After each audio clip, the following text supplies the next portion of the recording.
Jesse Santiago with MMA Island. Today we have on our sponsored fighter, the one, the only Kid Diamond, also known as Gillo Queen, Ariana Melendez. Katie, how's it going today? Doing well, man. Doing really good. Awesome, awesome. And it's been a while since we last saw you compete in MMA. How have you spent your downtime since then? Training my ass off. Yeah. So I mean, as you know, like after my loss in Invicta, I took that loss super personal, and I pretty much have been in like fight camp mode since. I refused to give up. I just like kept pushing limits. So yeah, I pretty much have been in fight camp since May of last year. To be honest with you, just training, sharpening up the tools, getting better, and yeah, no, nothing's changed as far as the training schedule goes. Mhm. Has it been hard at all to get booked on the regional scene? Like, have you had trouble finding fights for the last couple of months? It's definitely been a struggle. I mean, as far as like regional scene, there's not a lot of 115 female pros out here as far as the regional scene goes. That's why we have to, go up north for Cage Titans, and they have more of like a wider, brand of straw weights out there. So it's easier to get fights up north, I guess. It has been a little tough, but I just kept grinding with it, hitting up promoters, trying to get stuff done, and then finally we got the job done, and now I get to fight again. Hmm. And speaking of cage titans, is this going to be your first time fighting in New England? Because you usually fight out of like Florida. Yeah, yeah. So this will be my first fight with Cage Titans. Yeah, it'll be my debut out there and my first time fighting in Boston. Yeah, Ooh, nice. yeah. It's gonna be cool. I'm excited. Maybe, hopefully, it's not too cold, but other than that, I'm excited. Hmm. I know you have to focus on the fight, but are you going to go like sightseeing, explore any places in Boston? Yeah, I mean, we've got some downtime to kill, so I'm gonna see if maybe that we can like go walk around a little bit, depending on how I feel and stuff. So yeah, but yeah, it's gonna be cool to like see a new scenery and stuff like that. So hopefully we'll be able to hit up a few spots. And before we get into your next fight, I just want to recap on your last fight. Fatima Klein, it didn't go your way, but what could you take away from that fight? Like, what lessons did you learn from your second MMA appearance? You have to be mentally checked in.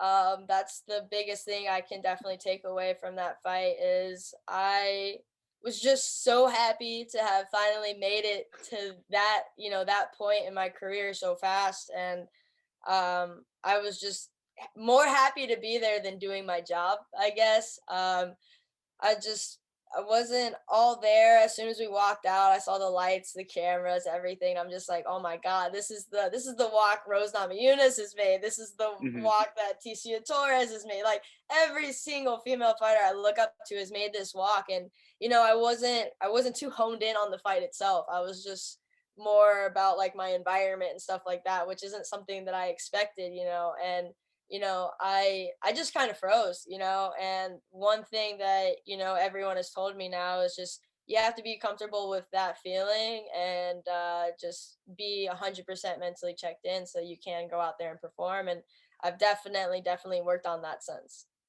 Hmm. And I believe that fight didn't have any fans. Did that have an impact on you? And like, was it kind of weird to fight without a crowd?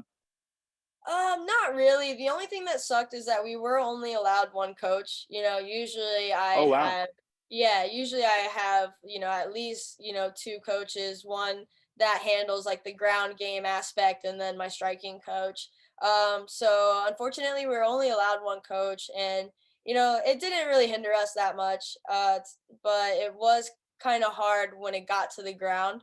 But my coach did the best that he could. I did the best that I could. But at the end of the day, it was just about, freezing and, just, just getting over the oh shit factor. Hmm. Did they only allow one coach because of like the COVID restrictions and stuff like that? Yeah, unfortunately, it's still around that time, and they're still being super professional about that aspect of it. So yeah, we were only allowed one coach just because of COVID. Gotcha. And then, speaking of cornermen for this next fight, who are going to have in your corner? And is there any friends or family that are going to make the trip over there to New England? Right. Well, I've actually switched camps since my last fight with Invicta. So I'm at Fusion XL now. And it's been great being there. I'm actually having Hannah Goldie corner me, Oh, and then cool. also head coach Julian. So that'll be cool. It's gonna be awesome to have them in my corner for the first time. I mean, we've all vibed together really well during our training and camps, and Hannah, without even knowing it, took on like the mentor aspect of everything. Like I go to her for so much, advice and stuff like that because she really helps me like hone in on everything that I really need to be focusing on. And second she sees me focusing on something else, she's like, "Hey, like let's get back to it. Let's go ahead and let's figure this out, and we'll work from there." So it's gonna be awesome to be able to have all of our stuff that we've been working on this camp come together on April 2nd and have them corner me. I'm excited. Mhm. And I wanna know the soundtrack that Kid Diamond's listening to. Like, what kind of music have you been listening to ahead of this fight? Oh man, I don't know. It's like honestly, it's such a wide variety. So I've been listening to "Forgot About Dre" with Eminem in it. I've been listening to a lot of Eminem, like "Without Me," and then also like from one end of the spectrum to the other, I've been listening to Labyrinth. I've found him through that show Euphoria, and I've just been obsessed with his music since. And I really like the vibe. It's chill and stuff. So I'll listen to like Eminem before training, and then I listen to Labyrinth when I'm coming home, and I'm like, oh man, that was a tough session, and just kind of vibe. So yeah, it's all over the place. But one thing you won't catch me listening to is country. So Oh, yeah, I'm the same exact way. I will yeah, I'm listen so to glad. everything except for country, and that's kind of weird because I'm from Texas, so Right, right. But sometimes you just can't get with it. mhm. You name dropped, Euphoria. Is that a good TV show? Should I give it a watch? You should definitely give it a watch. It's a good one. It's a good one. It doesn't hold back on anything, which is crazy, but it's a good show. Definitely keeps you on the edge of your seat. Awesome, awesome. Great to hear it, and, going back to the songs, do you have a certain walkout song picked out for this one? I've been like dabbling through a few. It's all just about visualizing. I walked out to When I RIP by Labyrinth during our mock fight session the other weekend, and that one seemed pretty good. It was flowing. It was chill. It didn't get me too amped up or anything. So yeah, that might be a possibility, but I'm not too sure yet. I'm still just still trying to pick right now. Mhm. We're a few weeks away from your fights. You're facing off against 4-2 Danielle Hindley. What do you think of her as opponent? I think she's great. I've seen her fights. She definitely comes to fight. Which is what I want. I don't want any easy fights. So I definitely know that she's there to fight. I know she's a grappler, just like my last opponent, and that kind of gives me more of a drive than anything to just keep getting better. So we keep getting get better. I guess. Yeah. So we come out with that win. Mhm. How many combat jiu-jitsu matches have you had since your last fight? 'Cause I know Uh, you've been working on that aspect of your game. Yeah, definitely. So I've actually only had one competition so far with Submission Grappling Series, which is an awesome local submission only tournament that we have here in Orlando. So I got to compete in that a few months ago, and it was great. Like it was almost borderline like how a fight would go, and that's why I love competing for that for them because it's literally from walkout to grappling to getting your hand raised. It's exactly just like how my fights would go, and that's definitely the one tournament that I would keep doing because it gives me more experience as far as that goes and stuff. So that's the only one I've done so far. I've just been, just focusing more on getting settled in my new gym that I'm at, and getting better all around. But when that opportunity arose, I was like, yeah, I definitely want to do that. I'll probably do it again too, sometime in April as well. Mhm. And what's it like been training with Joe Penafiel, the party? Oh my god. Joe is amazing. He literally like welcomed me in with open arms the second, I stepped into Fusion, and he immediately wanted to help me, which like I knew he was going to be a great teammate. He's funny, but he knows when to press on the gas and beat my ass when I need it. He definitely knows like when to humble me and stuff, but either which way, he's just such a great training partner and a great person in general. It's great to have him on my side. Like as far as support goes, I know I've got all the support in the world. Mhm. For sure, for sure. It's always good to have somebody behind your back. But I believe his nickname is a party. So how do you plan on celebrating this win after post fight? Party. We're definitely gonna be partying for Joe, that's for sure. It's gonna be awesome. I'm excited. Hmm. And Felicia Spencer was one of your teammates at the Jungle, I believe. She retired at 31 years old. So like, I just wanted to know, like, what was your reaction to that news? I was surprised, just like everybody else, but some people, they've, look at who she's gone against, she's beat and gone with some of the best of the best. And, if, she felt like she was good to go and she wants to do something else, that's definitely on her. I'm so happy to see her still in the fight world with her awesome commentating that she's been doing and stuff like that. And yeah, it's great to like still see her in the fight community and stuff. And I'm happy for her. Some people, aren't brave enough to make that decision right away. Some people, fight a few more fights and then they're like, okay, maybe I'm done. But more power to her that she made the decision right then and there and she felt like it was the best one. So yeah. For sure, for sure. And props to her on an amazing career. And Yeah. just moving forward, obviously for you as a strawweight, it's been kind of hard to get fights.